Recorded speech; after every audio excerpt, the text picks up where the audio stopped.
क्यों अहम है बांग्लादेश और किस तरह से जो भारत की जो सीमा है और बांग्लादेश जो सीमा शेयर करते हैं वो करीब 4000 किलोमीटर से ज़्यादा की है। तो इस लिहाज से क्यों ये देश भारत के लिए महत्वपूर्ण है और किस तरह की हमारी दोनों देशों के बीच संबंध है और क्यों लगातार इसे मजबूत करने की कोशिशें होती हैं। आपको बता दें कि तीसरी बार प्रधानमंत्री मोदी के सत्ता में आने के बाद जो पहली स्टेट गेस्ट हैं वो बांग्लादेश की प्रधानमंत्री शेख हसीना हैं। इन संबंधों पर बातचीत करने के लिए हमारे साथ बेहद खास मेहमान मौजूद हैं। स्वागत करते हैं। हमारे साथ मौजूद है रंजीत कुमार जी जो कि स्ट्रेटेजिक अफेयर्स एनालिस्ट हैं। रंजीत जी, जिस तरह हम अपने दर्शकों को बता रहे थे कि भारत और बांग्लादेश के रिश्तों की अगर हम बात करें तो ये रिश्ते उनको क्यों मजबूती देने की जरूरत है, किस तरह से भारत की जो अगर हम सीमा की बात करें तो दुनिया भर में पांचवी सबसे बड़ी जो सीमा कही जाती है दो देशों के बीच में वो भारत और बांग्लादेश के बीच में। एक बड़ा हिस्सा हम बात करें वेस्ट बंगाल का करीब 2200 किलोमीटर से ज्यादा का जो है वो बांग्लादेश से लगा हुआ है, मिजोरम है, मेघालय है, त्रिपुरा है, आसाम है। तो भारत की जो सीमा है वो बहुत बड़ी, एक बड़ा हिस्सा बांग्लादेश का भारत से सटा है। अब ऐसे में अगर हम इसको शुरुआत करें इस चर्चा की तो हमने जैसा टाइटल दिया है कि बांग्लादेश के प्रधानमंत्री शेख हसीना को सबसे पहले वो जो कह रहे हैं कि चाइना जाने से पहले भारत क्यों आई। रंजीत, सबसे पहले तो आपको धन्यवाद इस बातचीत के में आपने आमंत्रित किया। देखिए, भारत और बांग्लादेश के बीच जो रिश्ते हैं, जिस तरह की घनिष्ठता दोनों देशों के बीच विकसित हो चुकी है, वो दक्षिण एशिया के सभी पड़ोसी देशों के लिए एक मिसाल बन चुके हैं।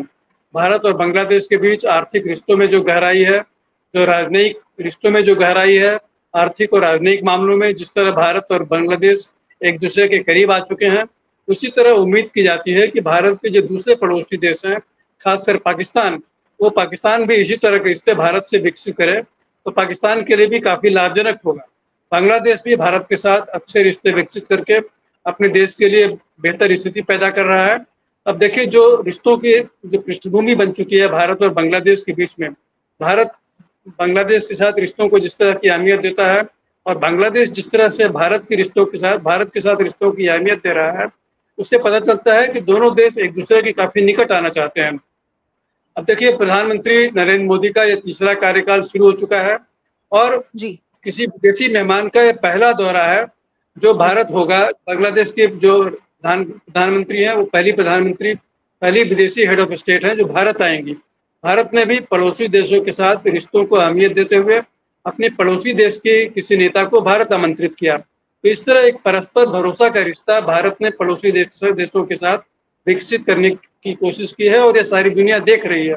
देखिए, बांग्लादेश के प्रधानमंत्री ने भारत के साथ रिश्तों को इतनी अहमियत दी, इससे पता चलता है कि अगले महीने उन्हें चीन जाने का प्रोग्राम है, उनका चीन जाने का कार्यक्रम है, लेकिन चीन जाने के पहले अचानक उन्होंने भारत आने का फैसला किया। तो इससे यह भी पता चलता है कि वो भारत के साथ रिश्तों को प्राथमिकता दे रही हैं। चीन से अधिक महत्व वो भारत के साथ रिश्तों को दे रही हैं। हालांकि चीन के साथ भी बांग्लादेश के रिश्ते काफी गहरे हो चुके हैं। चीन और बांग्लादेश के बीच आर्थिक और रक्षा रिश्ते दोनों काफी गहराई ले चुके हैं। लेकिन बांग्लादेश की प्रधानमंत्री ने जिस तरह से पहले भारत आने का फैसला किया, वो इस बात का सबूत है कि बांग्लादेश भारत के साथ पड़ोसी देशों का रिश्ता निभाते हुए एक बेहतर राजनयिक और आर्थिक रिश्ते विकसित करना चाहता है। जी, बांग्लादेश भारत के साथ रिश्ते मजबूत करना चाहता है। बांग्लादेश की प्रधानमंत्री शेख हसीना ने जब वो भारत आई तो उन्होंने निमंत्रण न्योता भी दिया प्रधानमंत्री मोदी को कि वो बांग्लादेश आए। और जिस तरह हमने शुरुआत में इस कार्यक्रम की बताया कि प्रधानमंत्री मोदी के तीसरी बार सत्ता संभालने के बाद जो पहली स्टेट गेस्ट है वो बांग्लादेश की प्रधानमंत्री शेख हसीना है। अब बांग्लादेश और भारत के अगर हम रिश्तों की बात करें तो इतनी बड़ी सीमा है, भारत का पड़ोसी देश है, तमाम मुद्दे हैं, चाहे वो हमारा सिक्योरिटी का बात हो, चाहे मैरीटाइम स्फीयर में हम बात करें या हम पानी की बात करें या हम ट्रेड की बात करें, तमाम मुद्दे उठते हैं दोनों देशों के बीच। अब ऐसे में अगर हम पानी की अगर बात करें तो तीस्ता वाटर मैनेजमेंट जो प्रोजेक्ट है वो क्यों महत्वपूर्ण हो जाता है। रंजीत, देखिए, भारत और बांग्लादेश के रिश्तों में पानी एक बहुत अहम मुद्दा बन चुका है। देखिए, जो जितनी भी नदियां हिमालय से निकलती हैं वो भारत से होते हुए बांग्लादेश की ओर जाती हैं और बंगाल की खाड़ी में गिर जाती हैं। तो बांग्लादेश भारत से होकर के आने वाली नदियों पर काफ़ी निर्भर करता है। भारत से नदियों का प्रवाह बांग्लादेश की ओर होता है, जहाँ से बांग्लादेश को पानी की सप्लाई होती है। तो स्वाभाविक है कि बांग्लादेश के लिए भारत के साथ जब रिश्तों की बात होती है, तो वो पानी उसमें सबसे अहम मुद्दा बन जाता है, क्योंकि भारत के साथ पानी का रिश्ता बांग्लादेश के लिए कई कई मायने में काफ़ी अहमियत रखता है। देखिए, इसके पहले भारत और बांग्लादेश के बीच गंगा नदी के जल बँटवारे का समझौता हो चुका है। दोनों देशों के बीच ये समझौता काफ़ी अच्छे तरीके से चल रहा है और अब एक ही बड़ा मुद्दा जो बचा है, वो तीस्ता नदी के पानी के बँटवारे को लेकर के है। इस नदी के पानी के बँटवारों को लेकर के दोनों के देशों के बीच कोई सहमति इसलिए नहीं बन पाई है कि हमारे पश्चिम बंगाल की जो मुख्यमंत्री हैं ममता बनर्जी, वो इस बात के लिए तैयार नहीं हो रही हैं कि तीस्ता नदी का पानी का अधिकांश हिस्सा बांग्लादेश को दिया जाए और इसी वजह से भारत और बांग्लादेश के बीच तीस्ता नदी को लेकर के पानी के बँटवारे का समझौता नहीं हो पा रहा है। और इसी मुद्दे से बांग्लादेश में भारत को लेकर के काफ़ी चिंता जाहिर की जाती है कि भारत की ओर से पानी का प्रवाह रोका जाता है, लेकिन ऐसी बात नहीं है। भारत से प्रवाह को रोका नहीं गया है। तीस्ता नदी से पानी निरंतर बांग्लादेश की ओर जा रहा है, जो बिना किसी समझौते के बांग्लादेश को मिल रहा है। तो बांग्लादेश को इस पर अधिक चिंता नहीं होनी चाहिए। कोई कागजाती समझौते जरूर नहीं हुए हैं, लेकिन व्यावहारिक तौर पर देखा जाए तो तीस्ता नदी से होकर जाने वाला सारा पानी बांग्लादेश की ओर बहकर जा रहा है और बांग्लादेश को बिना किसी समझौते के ही पानी मिल रहा है। लेकिन बांग्लादेश चाहता है कि इसे एक समझौते का औपचारिक रूप दिया जाए। अब इसी समझौते को लेकर के बातचीत दोनों देशों के बीच एक मुद्दा बना हुआ है, जिसे अंतिम रूप देना बाकी है। जी, तो जी, जिस तरह आपने बताया कि इसे अंतिम रूप देना बाकी है, एक टीम भारत से जाएगी वहां पर कंजर्वेशन प्रोजेक्ट के लिए और जिस तरह कहा जा रहा है कि भारत इसमें रुचि दिखा रहा है, इसके पीछे की वजह और तमाम पहलुओं पर बात हो रही है। अगर हम इतिहास में जाएं और भारत और बांग्लादेश के रिश्तों की पृष्ठभूमि को देखें, तो किस तरह के आप पड़ावों से गुजरे ये रिश्ते? देखिए, भारत और बांग्लादेश के बीच रिश्तों का पर जो असर पड़ा है, वो बांग्लादेश की अंदरूनी राजनीति की वजह से काफ़ी प्रभावित हुआ है। कभी रिश्ते काफ़ी अच्छे हो गए हैं, कभी रिश्ते काफ़ी प्रभावित हुए हैं, बुरी तरह काफ़ी प्रतिकूल असर पड़ा है रिश्तों पर, क्योंकि बांग्लादेश में कभी गैर जनतांत्रिक शासन हुआ है, वहाँ की सैनिक सत्ता वहाँ पर कायम हुई है। तो इस वजह से भी बांग्लादेश और भारत के रिश्तों में काफ़ी प्रतिकूल असर पड़ा है। बांग्लादेश में एक ऐसा कट्टरवादी तबका है जो भारत के साथ रिश्ते मजबूत होते नहीं देखना चाहता है। वो कट्टरवादी होने के कारण उनके रिश्ते चीन और पाकिस्तान से वो काफ़ी अच्छे रिश्ते बनाने चाहते हैं और यही वजह है कि भारत के साथ रिश्तों में कई बार तल्खी आई है।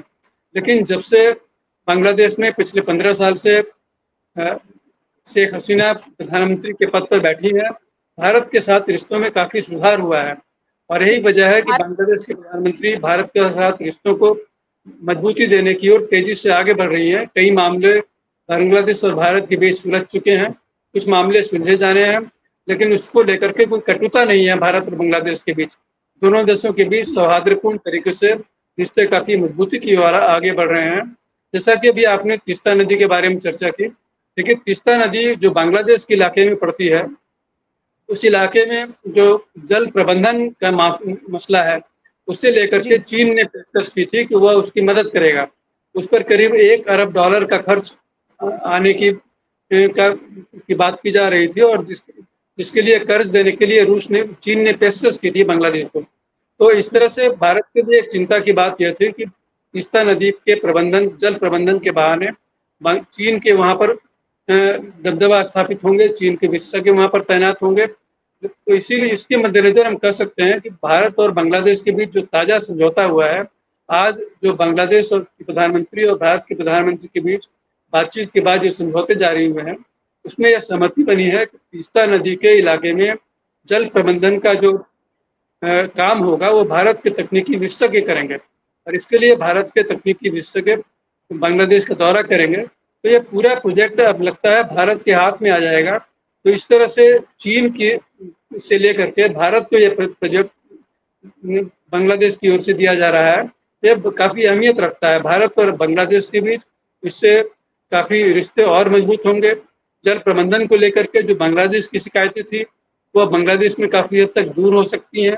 एक परस्पर रिश्तों का, परस्पर भरोसे का जो रिश्ता है दोनों देशों के बीच, वो काफ़ी और प्रगाढ़ रूप धारण करेगा। जी, बिल्कुल, तीस्ता नदी जब निकलती है हिमालय से तो वो सिक्किम से होती हुई और वेस्ट बंगाल से होती हुई और फिर जिस तरह से वो बांग्लादेश में पहुँचती है। तो अब अगर हम बात करें जो ब्रॉडर पर्सपेक्टिव में जो हाल ही में एग्रीमेंट्स हुए, जिन मुद्दों पर बातचीत हुई, उनमें चाहे स्पेस की हम बात करें, चाहे हम ट्रेड की बात करें, ब्लू इकोनॉमी एक बहुत महत्वपूर्ण पहलू हो जाता है रणजीत जी इन दोनों देशों के बीच रिश्तों को लेकर। और चीन जिस तरह बांग्लादेश के कुछ इलाकों पर अपनी पकड़ बना रहा है, तो भारत की खास तौर पे अपनी सुरक्षा को लेकर यहाँ नजर जरूर होगी। देखिए, जो भारत और बांग्लादेश के बीच जो आर्थिक रिश्ते हैं काफी गहराई ले चुके हैं। दोनों देशों के बीच करीब 16 अरब डॉलर का सालाना व्यापार होता है, जिसमें से 2 अरब डॉलर का भारत बांग्लादेश से आयात करता है और 14 अरब डॉलर का करीब निर्यात करता है। बांग्लादेश इस तरह से आर्थिक मामलों में, व्यापारिक मामलों में भारत पर काफी निर्भर हो चुका है। अब इसमें एक जी। प्रगति यह हो रही है कि बांग्लादेश और भारत के बीच पहली बार एक कॉम्प्रिहेंसिव इकोनॉमिक पार्टनरशिप एग्रीमेंट, यानी समग्र साझेदारी का एक आर्थिक समझौता करने की बात शुरू हो गई है दोनों देशों के बीच। इस मसले पर बातचीत जल्द शुरू होगी। तो इस तरह से ये समझौता जब लागू हो जाएगा तो दोनों देशों के बीच मुक्त व्यापार जैसा माहौल बनेगा। तो इससे बांग्लादेश की आर्थिक अर्थव्यवस्था को काफी फायदा होगा, भारत को भी काफी फायदा होगा। दोनों देश एक दूसरे की अर्थव्यवस्थाओं से, दोनों देश एक दूसरे के उद्योगों से परस्पर लाभ उठा सकेंगे। तो इसी के इरादे से कॉम्प्रिहेंसिव इकोनॉमिक पार्टनरशिप एग्रीमेंट पर बातचीत शुरू होने की पेशकश दोनों देशों ने की है और इस पर बातचीत शुरू हो जाएगी। भारत और बांग्लादेश के बीच रिश्तों का जो दूसरा महत्वपूर्ण पहलू है वो रक्षा मामलों में है। जो रक्षा क्षेत्र में जिस तरह से बांग्लादेश की निर्भरता चीन पर बढ़ती गई है हाल के सालों में, वो भारत के लिए काफी चिंता पैदा कर रही थी। बांग्लादेश की जो सेनाएं हैं काफी हद तक चीन की रक्षा कंपनियों पर निर्भर हो चुकी हैं। चीन के सैन्य सामान बांग्लादेश को सप्लाई किए जाते हैं और बांग्लादेश काफी हद तक चीन पर निर्भर होता जा रहा था। भारत ने चीन पर निर्भरता कम करने के लिए बांग्लादेश को सहयोग की पेशकश की है। 2019 में जब प्रधानमंत्री नरेंद्र मोदी बांग्लादेश गए थे तो $500 मिलियन का एक क्रेडिट लाइन बांग्लादेश के लिए खोला था, जिससे कि बांग्लादेश भारत में सैनिक सामान का आयात कर सके। अब जो ताजा समझौता हुआ है रक्षा सहयोग का, उसमें उम्मीद की जाती है कि बांग्लादेश भारत से भी रक्षा सामान का आयात करेगा।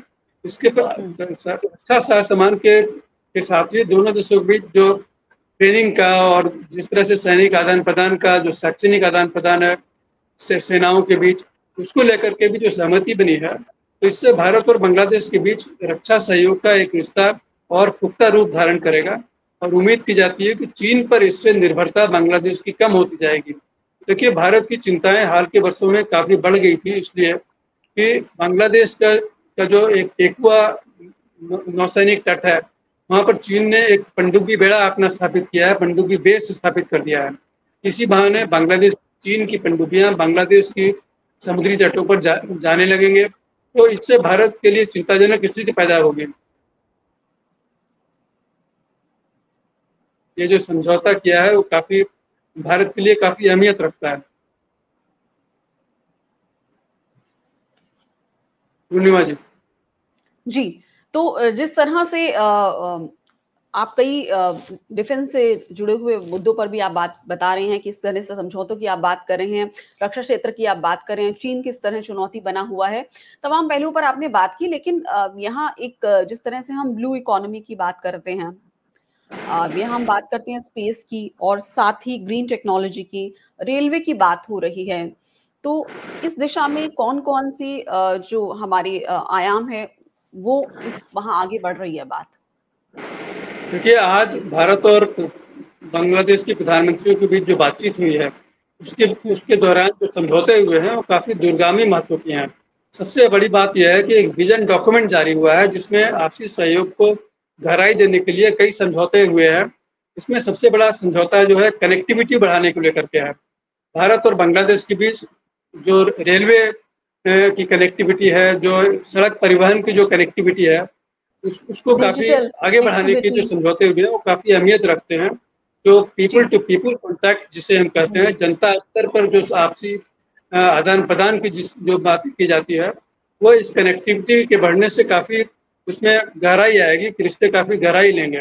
और एक सबसे अहम बात एक और हुई है कि बांग्लादेश के लोग भारत के अस्पतालों में चिकित्सा के लिए आते हैं, तो हुँ। भा भारत का वीज़ा लेने में जो दिक्कतें होती थी, उन दिक्कतों को दूर करने का ऐलान किया गया है। उसके लिए एक स्पेशल ई-वीज़ा जारी करने का पर सहमति हुई है, भारत ने सहमति दी है बांग्लादेश के लिए। बांग्लादेश के जो नागरिक हैं, भारत में आसानी से आकर के इलाज करवा सकें, इसके लिए सहूलियतें अब काफ़ी अच्छी हो गई हैं। तो इस तरह से जनता स्तर पर भारत और बांग्लादेश के बीच जो संपर्क है, वो और गहराई लेंगे। और इसके अलावा जो विज़न डॉक्यूमेंट जिसकी हम चर्चा कर रहे थे, इसमें समुद्री अर्थव्यवस्था में परस्पर सहयोग की बातें की गई हैं। अंतरिक्ष के क्षेत्र में परस्पर सहयोग बढ़ाने की बात की गई है। बांग्लादेश के सैटेलाइट भारत के रॉकेट से लॉन्च किए जाएंगे, इस पर भी एक सहमति हुई है। तो इस तरह अंतरिक्ष से लेकर के सागर तक दोनों देशों के बीच रिश्तों का एक नया आयाम विकसित होते हुए हम देखेंगे आने वाले सालों में। बांग्लादेश और भारत एक दूसरे के लिए काफ़ी भरोसेमंद रिश्ता बहाल करेंगे और काफ़ी गहराई लेंगे। जी, तो तमाम पहलुओं पर आपने बातचीत की रंजीत जी। अब आखिर में मैं आपसे सवाल ये करना चाहूँगी कि जब मुद्दा आता है ट्रेड की हम बात कर रहे हैं, हम इकोनॉमी की हम बात कर रहे हैं, हम water management, water conservation projects की बात कर रहे हैं, चाहे आपने हेल्थ सेक्टर की बात की और तमाम पहलुओं पर बात की, लेकिन जब किसी देश के साथ और ख़ास तौर पे बांग्लादेश के साथ जो एक हमेशा एक मुद्दा रहा है, वो इलीगल माइग्रेंट्स का रहा है। तो उसको लेके पिछले कुछ वर्षों में किस तरह की पहल हुई है और उस दिशा में इस मुद्दों को सुलझाने की दिशा में क्या किस तरह के प्रयास हुए हैं? अ, इस पर आप कुछ बताना चाहेंगे? इलीगल माइग्रेंट्स को लेकर के भारत और बांग्लादेश के रिश्तों में काफ़ी तल्खी पैदा होती रही है, लेकिन अब ये बात काफ़ी पुरानी हो चुकी है। बांग्लादेश की अर्थव्यवस्था में जब से सुधार हुआ है, जब से वहाँ पर रोजगार के अवसर बेहतर हुए हैं, जब से वहाँ पर कल कारखाने लगने शुरू हुए हैं, तो वहाँ से इलीगल माइग्रेंट्स भारत आने कम हो चुके हैं। अब ये समस्या काफ़ी हद तक कम हो चुकी है। तो जो इस मसले पहले को से भारत में हैं। जो पहले से भारत में है, उनको भी वापस भेजने की एक प्रक्रिया चल रही है। बांग्लादेश इसके लिए तैयार हो चुका है। बांग्लादेश से भारत के लिए में रहने वाले बांग्लादेश के जो माइग्रेंट्स हैं, उन्हें वापस भेजने की प्रक्रिया चल रही है और कई माइग्रेंट्स को वापस भेजा जा चुका है। जो यहाँ अस्थायी तौर पर पहले से बस चुके हैं, वो एक समस्या ज़रूर है, लेकिन उनसे निपटने के लिए भारत सरकार ज़रूरी प्रक्रिया जो है वो अपना रही है।